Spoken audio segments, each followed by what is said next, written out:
Welcome to Learn Something New Today. It's a podcast where we intersect education, entertainment, and whatever else is out there. Today, we have someone in the studio, well, not really the studio, over Zoom, who is like a jet setter getting his passport stamped, man. Just got back from Paris, just got back from the Olympics. A trendsetter in his own right, a person who educates, someone who I want to have I wanted to have on this podcast from the very jump. Dean Huertas, give it up for Dean. How you doing, my man? My man, I'm blessed to be here, blessed to speak to you. I love what you're doing, man. I love every video that you post out there. You blow my mind with every single video you post. So I only look up to you, bro. Keep doing your thing, man. I'm Oh, proud of you. I'm giving you your flowers. that means so much to me, man. Thank you, thank you, thank you. Now, you enough about me. Let's talk about you. You just got back from the Olympics. You Yes, just got sir. back. So you not as a competitor, you had a very specific role. You were front and center in the opening and closing ceremonies. Is that correct? Yeah, yes, I was. Yes, I So, was. you're a very humble guy. Because if it was me, I would have been like, "Oh, you want me to be on your podcast? Run me some money." But tell me how God. that happened. Like it just seemed like because I remember seeing you were training, you were like running, and I was like, and then you had mentioned something about the Olympics. But tell me how that became a thing. Like what happened?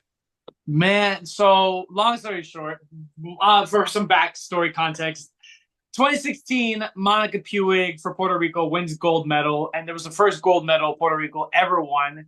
And we're just like, holy cow! Like I was so inspired. I want to get involved with the Olympics, doing something. I always knew I was going to do something. I wanted to box. I was very bad at boxing, so I was just like, I didn't enjoy getting punched in the face as much as I like to, but I always knew I wanted to do something in terms of representing Puerto Rico via social media with the Olympics.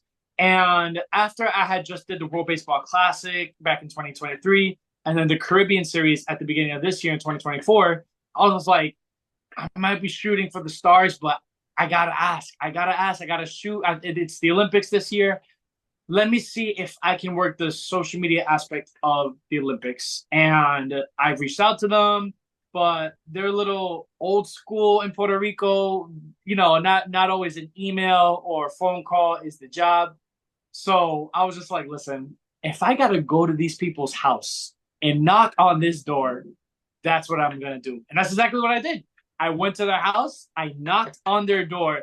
I was like, hi, I know you've gotten my messages, but I want to talk to you in person. Let's talk. And then they immediately were like, okay, he wants it. Let's give it to him. And they let me run it. And then we set up a contract deal. And it's just been me and the Comité Olímpico de Puerto Rico in Paris just banging it out. So I can't, no worries, no worries. I'm very happy to be here. That is amazing. So what you're telling me is that you went to their house, to their Yeah. office, and you were like, "This is what I want," and they were like, "He must be serious." Yeah. Yeah. Yo, They, to anybody that's watching that out there, let this be a message to you. If the emails don't work, unless it's like a girlfriend or something, don't be weird. And if the emails don't work, if the messages don't work, show up, get involved, try to be an active participant. Bro, that's inspiring. So you get to Paris. What were your expectations? What were you feeling? Like what happened there? so when I land in Paris, I'm like, I feel like I'm in New York because it was just like springtime New York over there. It's a little bit more northern than New York, but it felt just like New York City. I was like, am I in the Bronx or am I in Paris right now? It was cool. It was a dope experience. It was clean. The city was beautiful. Public transportation was like at an all-time peak over there, and it was perfect. I was able to get to my place and travel around the city with no more than 30 minutes to like 35, like minimum 15 minutes everywhere. In the big city of Paris, I was able to get there wherever I need to go, no problem. It Right, was perfect. I was like, New York, I love you, but you step your game up. What's going on? It was, I can say that because I'm a New Yorker, you know what I'm saying? right, But right, just right, right. seeing that, I was just like, there's better potential out there. Of course, of course. Now, what was your expectation for the Puerto Rican teams? How did you come away? I mean, what was your thought process when everything was said and done and you saw the gold, you saw the bronze, you saw this, you saw that? what were your expectations? How did you come away feeling? When I came to my hotel, checked in, like mentally prepared for what's to come our way, they always made it very clear that we're not always going to have tickets or credentials for you to go to every single event, but we want you to be you. This is like the most like liberating thing anybody's ever said to me when it comes to contracts and work. They said, "We want you to do you and to show the Puerto Rican experience in Paris." I was just like, oh, I get to still be me and still work with you? Are you sure about that? Are you sure you want to go this route? And they said, Dean, we wouldn't have picked you if we didn't know what we were getting ourselves into. So that being said, I went to the Puerto Rican plaque, talk about the independence of Puerto Rico. I was able to show the experience of like a Boricua life in Paris. I was able to talk about pastelillos and empanadillas. I was still being me, still staying true to my brand, and still collaborating with the Olympics at the same time. So when they had tickets for me to go to certain events, certain fights, certain basketball games, I was in there. And I was still able to do what I love to do, just on a bigger platform representing the nation of the Olympics. You know, it was such a beautiful experience. When they gave me that, I was just like, bro, World Baseball Classic, who? Like Caribbean Series, who? I get to be me? Like, it was amazing. Now, Yeah, let's clear up a couple things. As we both know, Puerto Rico is part of the United States. correct. But why does Puerto Rico get their own Olympic? Like, why do they have their own Olympic team? Like, I live in South Carolina. Why don't we have our own Olympic team? What's up with that? So what did you learn about the differences between a regular state getting their own Olympic team versus Puerto Rico, Guam, places like that getting their own Olympic team? The $1 million question. Oh man, it is something that I've always wondered myself. Even when I was young, I was just like, why do like I don't like are we part of the United States? But we have our own baseball team, the World Baseball Classic. We always had the Caribbean Series as a kid. I always remembered we were separated. We were with the Latinos first. That's how I remembered it. So when it came to the Olympic time, I was just like, okay, we're our own nation, we're our own people, and that's the distinct difference of what makes Puerto Rico. Because granted, we are part of the United States, just like American Samoa, Virgin Islands, and Guam. But what makes the craziest distinction between us and them and the states is that we are our own nation. And own nation just means you have to have a similar culture, similar language, similar identity, and in a certain environment. That's what qualified the American Samoa, Virgin Islands, Guam, and Puerto Rico. Because granted, we're not a country like Guam, Virgin Islands. We're not a country Right. because we're all ran by the United States, but we are our own nation. We all have our own culture, our own identity. This is what makes us who we are. And that's why the IOC, the International Olympic Committee, recognizes Puerto Rico. That's why the United Nations recognizes Puerto Rico as its own nation, not a country, nation. And that's how we were able to get the pass to go to the Olympics. Right. Now, I want to ask a segue question on top of that. What was the relationship like between the Puerto Rican players, or the Olympians, and the U.S. Olympians, where essentially they're part of the same thing. They have the same passport, but they represent two Right. different nations. Did you feel like any kind of like fight, like any kind of any? Did you It what did you was, feel? you know, obviously that's an amazing question. And I've gotten the same questions when I was in Paris over there. I think when it comes to the American Olympian, specifically the Black and Brown community, they know and recognize that Puerto Rico and Puerto Rican people are their own thing. They've always been their own thing. You know, when it comes to salsa, reggaeton, trap Latino now, the Black and Brown people in the United States always recognize what it is to be oppressed, and they always recognize what it means to have your own distinct identity. So when it came to Team USA versus Team Puerto Rico in basketball, it was just like, oh, like, we're finally getting two of the biggest nations going at it.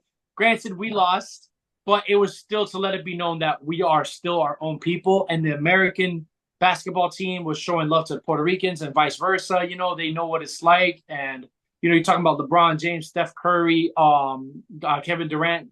they know and recognize they recognize the Puerto Rican identity, and they still showed the respect that they gave us. You know, they showed us that love, they showed us that respect. The fans, some fans asked in a very honest way because they just genuinely didn't know. This is not an education that the United States is going to ever teach. You know, it's up to people like Anthony Milian. It's up to the Huertas. It's up to Edison. It's up to I Am Word Life. You know, it's up to people like us that have to teach our own people. So when Americans were asking me, he's like, you know, I gotta ask, man, I'm so sorry, but how come you guys have your own team or own identity? Like, what's up with that? And I said, you know, we are granted, yes, we are part of the United States, but we're not a state, you know? And he's like, right, I get that. But so you guys have your own Olympic team. Why? And I said, because our own nation is what defines the Puerto Rican identity, and we have our own language on top of that. Well, as soon as I said the language, he was just like, it makes sense now. It makes sense. It just clicked. Like that there wasn't no debate. There wasn't back and forth. You know, the only back and forth I had was on Twitter. I was fighting everybody on Twitter. But the ones who genuinely wanted to know, they came up to me and they asked me very honestly. And I think that's probably one of the best experiences, that when you get to talk to people who just don't know because they were never taught that, you know? And I think that was probably one of the best things that I've got to experience in person. That's cool, man. Well, I want to say that's really powerful. How you were able to educate, you were able to go to represent Puerto Rico, and you were able to understand that the mutual respect between the U.S. Black and Brown communities and people of Puerto Rico. Now, I want to segue to a lot of things because you know you're Puerto Rican, but you can't. You're from the Bronx, born and Correct. raised in the Bronx, and you at one point you made the decision to move to Puerto Rico. Right. What happened there? What was your mindset? You know, because the Bronx and Puerto Rico, there's parts of Puerto Rico that look like the Bronx, but they're not the same place. Um, you know, but at the end of the day, what was your mindset? Tell me a little bit about that. I always struggled with my mom and dad. It was always a battle between my parents. Mhm. We always did long stays in Puerto Rico during the summer, during Christmas. I always knew that this is my land, this is my people, and I want to go to school here. I wanted to live here for a year, but my parents grew up in the era where there was nothing for them, you know, and they sort of carried that with them when they moved to the States. So in their Puerto Rico was like the 50s, the 60s, the 70s, the 80s. It was just like grass and cookies, like there was nothing, you know? But when I was exposed to the Puerto Rico at the 2000s and 2010s, I'm like, yo, there's like businesses, there's a lot of like mom and pop shops that are thriving. We have cars, we have social media. It's a different world. And I was always asking my mom and dad, I was like, yo, can I stay here for a year? Can I do school here? And they're like, no, you cannot. This is nothing here for you. There's nothing here for me. There's nothing here for you. And I was just like, okay, but watch. I'm going to move here one day and you're going to have to accept that. So it was always the plan. After college, I got my degree for them. I got a job for them. But when the pandemic hit, I said, no more for them. It's time to live life on my terms. Bought a one-way flight, and I've not looked back ever since, you know? And I've just been working on me ever since. I just think my foundation is live life on your terms. Don't live for anybody else, because when you are on your deathbed, you want to live a life full of happiness, not regrets, you know? Right, right. You know, I was listening to a podcast that you were on, and you said that you taught yourself Spanish. Correct. Learned Spanish by immersion, by going to Puerto Rico and just immersing yourself in the culture. And I was so shocked because your Spanish is very good. I was like, oh my gosh. I So what appreciate it. was that like? I mean, what were you ever in a situation where it was like not life or death, but like a serious situation where you're like, oh, I got to figure this out. Yes, yes. It's actually very, very true. It's I learned through sticking my stuff in the mud.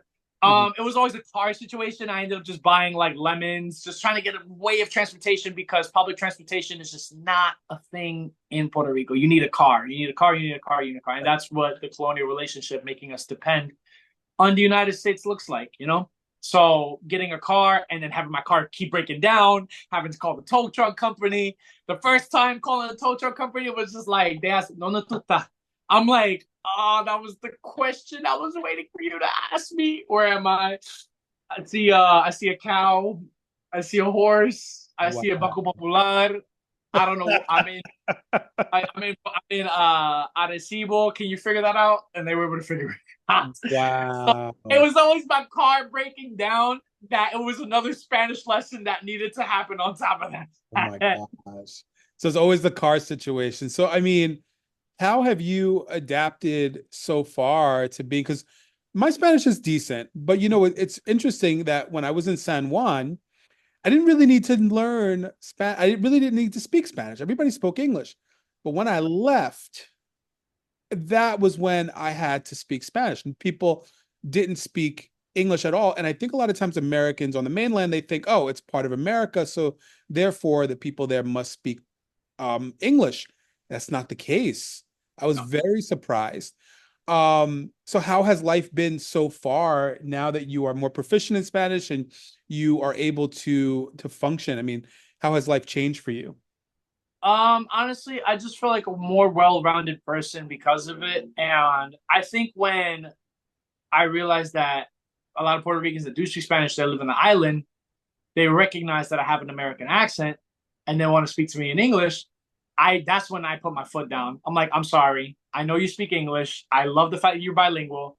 You're not going to speak English to me. I've been speaking English my whole life. You're only going to take away my opportunity to better my Spanish. So knowing this, I've had to put my foot down in a lot of situations, but I feel like when it comes to that confidence and just learning when to say no, you become a better person because of it. Because if you're just gonna take the easy route and just be, oh, you speak English? Oh, well, speak English. That's fine. I want to learn Spanish. It's like you're taking away the opportunity for growth. I feel like life is about growth. I feel like life is about being the best version of yourself. And I always want to be the best version of myself. I don't want to, I don't want to come with an American mindset. Oh, they speak in America, we speak English, this, that, the other, because when I was in Brazil, when I was in France, there was a big language barrier.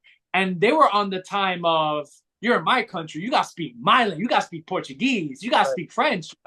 It's like, I'm not going to go to be an American and go to another land and tell them to speak my language. I'm going to try my best to speak their language. And if not, we live in the 21st century. I got Google Translate on lock. You know what Right, I'm saying? right. So for when I was in Brazil, I always do the bare minimum of Portuguese. But when I was in France, I was lost. But I was keeping in the back of my mind that I'm in their land. I gotta be respectful. And I made it work. I was able to speak a little. I was when I'm, it's funny between you and me. The French I knew was a very Haitian Creole French. So when I'm going, I'm like, "Ça passe," but you know what I'm saying? Yeah, Stop yeah, it. yeah. But they were just like Caribbean. Right. Very So cool. So I had like to like. you are also a social media personality.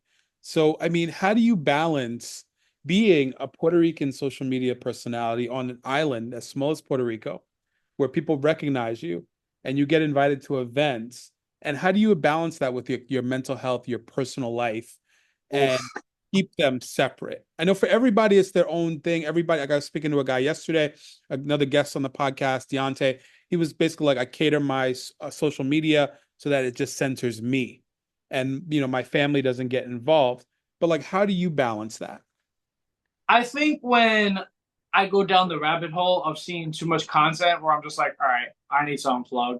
My way, and I recognize that not everybody has the same access to bettering their mental health because I live on an island. You would ask me this if I was still living in New York, I was depressed AF. So what that looks like to me was to maintain that balance was take a beach day or take a drive to the mountains, go to the rivers, just unplug. Once I did every single thing that I had to do for the day, it was just like close the laptop, running to the beach, going to the mountain, going to a bar, and just like decompress, get some sun, and sort of have that time to reevaluate my efforts, my accomplishments, and my goals afterwards. And that's the privilege that I recognize that I have here. Not everybody has the privilege and benefits of just going to the beach, going to the river, going to the mountains. I live on an island that's 100 by 35. So the fact that I'm able to take advantage of my resources and give back to my resources, I think that it's what made me a better person as well. You know, recognizing that there's a time and place for everything. Not every day has to be social media. Not every day has to be a video. Not every day. Some other days can be family days. Some other days can be beach days, river days, friend days. You know, it took a while for me to get to establishing my own friend community out here, but I have it now. You know, and it took time for me to get out of my comfort zone, especially with the language barrier. You know, I had to throw myself in the mud. I didn't care. I was like, yo, correct me, please. Please correct me. Tell me I said this wrong. Tell me how to say it. You know, I wanted that. Right. And once I was able to get over that hump, it was just like, cabrón, ¿qué vamos a hacer? Vamos a cambiar, vamos para Tusi, vamos para Placida, Right.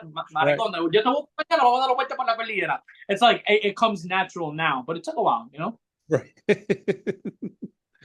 Oh, so yeah, man. For those of you who didn't understand what he said, he basically said, "What do you want to do? You want to hang out? Let's go to the placita," things like that. Um, so where do you, as far as being a social media personality, like what are your goals? Like, I think one of the things that many social media personalities they forget or they don't plan out because sometimes with social media it happens so quick if you're not intentional. They don't have a next step. They don't have a goal. What do you see your trajectory on as far as the social media, thing goes? I was always aware that evolution is just a concept that will is always changing. Everything's always changing. Social media is going to change. TikTok might be gone soon. You know, granted, Puerto Rico is not USA state, but since we are technically part of USA, um, we might get affected by losing TikTok very soon. My next steps are to tap into the agency scene, the modeling scene, and the acting scene out in Puerto Rico. Um, I think that there's a big potential that is within myself that I haven't touched into, and that's always something I've always kept to myself, you know. And obviously, I have nothing but love and respect for you, so I feel comfortable enough to share with you that I think my next steps are to tap into the acting scene. And I've gotten in contact with some agencies out here that are very proficient, very reputable. I just got offered today to audition for a commercial out here, and I'm just like, boom, we're already setting something up, you know. So it's about tapping into the things outside of social media because what's to say TikTok and Instagram are just not a thing anymore. How am I going to provide for myself? You know, this is this is what my full time job is, and you too, right? You know, we're both just trying to make a paycheck. We got to provide for our family. I know you have a son, Yes. so it's like we have to be on top of how to look out for ourselves as well. You know, I'm always going to be a community man, but I can't help a community if I'm not even helping myself. You know, it's about how we can establish ourselves first and how we can always give back to the community at the end. You know, Right. so I think it's tapping into the modeling scene, and the acting scene out here. Now, you mentioned a couple of times that, there are aspects of colonialism in the United States.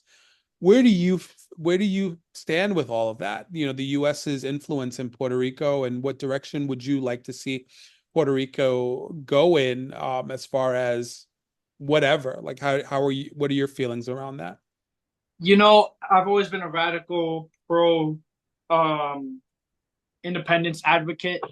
I still very much am pro independence all the way, but I have to recognize what a democracy looks like. And a lot of the majority of Puerto Ricans don't want to be a state, but they don't want to lose that relationship that they have with the United States because, hello, I'm not gonna say that we're not part of the most powerful country nation in the world. I recognize that. I recognize what my passport looks like. I recognize the privileges I've had of being a New Yorker before, being a Puerto Rican, So I always keep that in the back of mind. I would like to see independence, but I want to see us be a prosperous nation first. There has always been this topic about what a free state association looks like, and a lot of people have lost what that is, though. We've always been taught that we are free state association. Now, no, we're not. We're a commonwealth. We're a territory. A free state association is like the country Palau in the Pacific Ocean. You ever heard of Palau? Yes. Palau is the golden child of what a free state association looks like, because they essentially have their own sovereignty, but they have a very handshake relationship with the United States.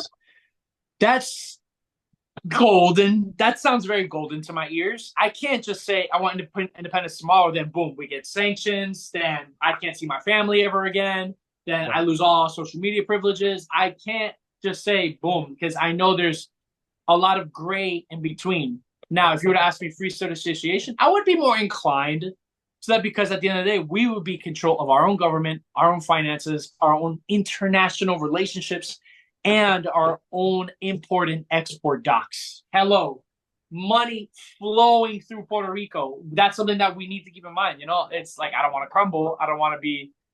Oh my God, I'm gonna cancel for this. I don't think I see a communism or socialism going that way. But then again, that's a area I don't think I can tap into. You know, I'm not educated enough to talk about things like that. You know, Right. so there's a lot of things that go into that. But I always say independence, but also a good relationship with the United States is all I ask for, you know? But that's me. You ask Joe Schmo over here, he wants to be a state, and he thinks that more money is gonna come to Puerto Rico when it's not. You think Bobby over here wants independence tomorrow and we're gonna be free, we're gonna be chilling, thriving tomorrow. I know it's not always greener on the other side. I've seen it, you know? But wishful, what's it called? Wishful thinking. Yeah. It can go a long way, but I think if when you apply that pressure, we are capable of putting whatever we put our mind to, and I think that's what I stand on. You know? Of course. And I appreciate your answer. It sounds like you've been thinking about that for quite some time. Yeah. It's honestly, it's like I've been living here. I've seen the best, I've seen the worst, but I've seen what it looks like internationally. So I know what we can do, and I know what our potential is. You know? Right. 100% agree. And I hear you. It's really interesting to see your perspective as somebody that comes from the Bronx that's moved to Puerto Rico, and to see that you understand the differences between being a Puerto Rican born on the island, raised on the island, and living on the island versus being a Puerto Rican that was born elsewhere and then moved back. What has been the biggest obstacle, you know, being a Puerto Rican that has moved back outside of language? Were there any cultural obstacles that you had to overcome? I would say how the government runs their programs out here in terms of like our own DMV. It's called Sesco. Things of that nature, having to apply for job, like how things are done out here. It seems that it's a little bit old school Caribbean time. Which I'm actually it was a shock, but it was a shock that I can work with this type of situation. You know, if the way I got the job at the Olympics was how I was getting my jobs before, just doing the old fashioned way, pulling up to a random spot, be like, hey, looking for an employee, I can do this, that, and the other, and things of that nature. And I was able to get a job like that back then. Now when it came to having to deal with my car in terms of Sesco, that was a big culture shock, because you could either do one of two things. You could wake up super early, wait in line for like 5 hours to get your car stamp approval, the malvete as they call it, which is like easy pass, things of that nature. You can wait 5 hours, or you can wake up and live in the 21st century, just set up an appointment online, get it done within less than an hour, and then be on your way.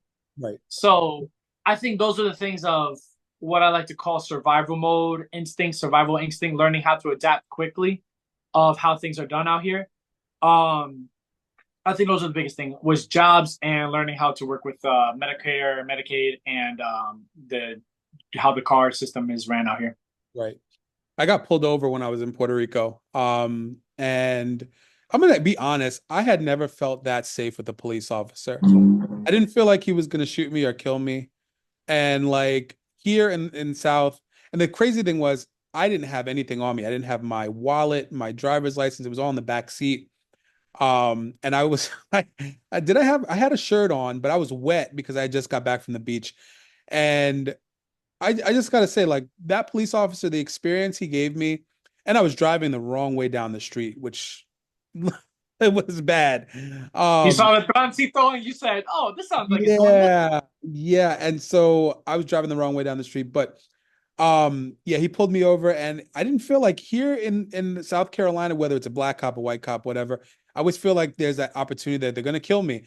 Him, nah. He was like, you know what? I understand. Have a good day. Um, that's it's one thing that I, felt good about. Um, but Dean, thank you so much. We don't have much time left, but I want you to tell people where to find you and like tell them where to find you. Yeah, Instagram, Huertas Dean PR. That is Huert to the A to the S. Dean PR on Instagram. And then on TikTok, it is Dean Huertas. Just as is DEAN HUERT to the A to the S. That's how you can find me. Awesome. Thank you so much for coming, Dean. I appreciate your time and I appreciate you giving your voice, lending your voice to my podcast. Man, my man, blessings to you. I wish you nothing but all the best, and I'm so proud of you how far you've come in. I will hope I can be like you one day. Bro, the feeling is mutual. Thank you.